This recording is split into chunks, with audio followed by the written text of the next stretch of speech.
C'est donc l'image forte de cette matinée, la pose de la première pierre du futur complexe aqualudique de Reims qui doit voir le jour courant 2020 sur l'ancien site du Cernam. Parmi les équipements phares, une piscine de 50 mètres et une patinoire. Retour sur ce projet qui doit sur le papier métamorphoser le centre-ville. Marilyn Fournier. C'est sur le site de l'ancien Cernam que sera installé le complexe aqualudique. Un projet qui s'inscrit dans l'opération ambitieuse de réaménagement du centre-ville de Reims à l'horizon 2020. Un projet dont le coût est évalué à 66 millions d'euros. Au cœur de la ville, sur l'ancienne friche ferroviaire, apparaîtra donc prochainement un coquillage qui abritera une piscine olympique, plusieurs bassins et une patinoire. Il sera complété par un espace modulable extérieur avec, selon les saisons, une piste de luge ou des installations d'accrobranche. À lui seul, ce complexe aqualudique devrait représenter un investissement de 50 millions d'euros. Les automobilistes n'ont pas été oubliés. Au fond du site du Cernam, un parking de 554 places est prévu, une installation qui pourrait monter à 700 places. L'ouverture de ce complexe aqualudique est très attendue par les Rémois.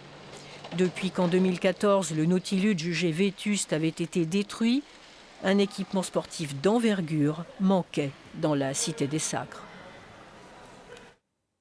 Et on retrouve tout de suite Nicole Fachet devant le site du Cernam. Bonjour Nicole, c'est un projet qui s'est fait beaucoup attendre. Oui, Mathieu Guiraud, le projet s'est fait beaucoup attendre pour des raisons diverses.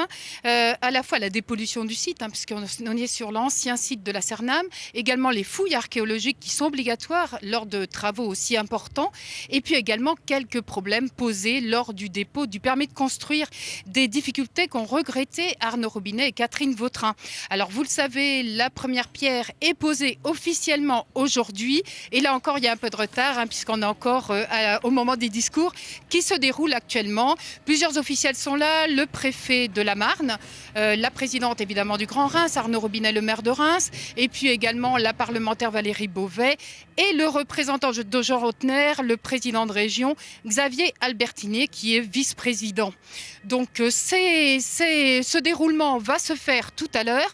Vous savez que le Grand Reims s'est investi dans ce projet qu'avait porté le candidat Arnaud Robinet lors de la campagne des municipales.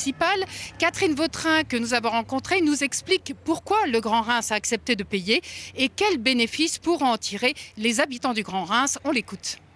Les élus du Grand Reims ont voulu, à l'époque c'était même les élus de Reims Métropole, qui ont voulu financer ce projet parce qu'un complexe aqualudique c'était un équipement d'excellence dont on avait besoin sur le territoire. Et dans 2 ans, l'ensemble des habitants du Grand Reims pourront bénéficier enfin d'un vrai complexe aqualudique qui sera d'ailleurs prêt pour les Jeux Olympiques de 2024 à 40 minutes de Paris, vraie figure de proue du projet de Reims Grand Centre. Alors bien sûr, le plus important pour venir à la piscine ou à la patinoire, si vous avez envie de venir, il faudra pouvoir se garer. Et pour le faire, il y a des parkings qui seront mis en place, notamment un sur le site de la Cernam. Il a été agrandi, on comptait 500 places au départ. Aujourd'hui, il devrait atteindre les 700 places.